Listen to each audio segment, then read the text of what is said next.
It is really important to access and test multiple systems in the live sessions because it's rarely where you can see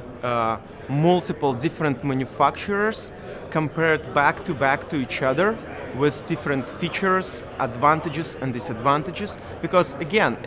none of them perfect, but it's also important to understand what fits for the right application. And then when you tested it in live and you compare them back to back, this is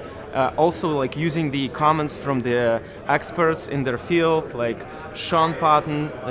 John Scanlon, those are the guys from IPVM who spend a lot of time on access controls, cameras, and also the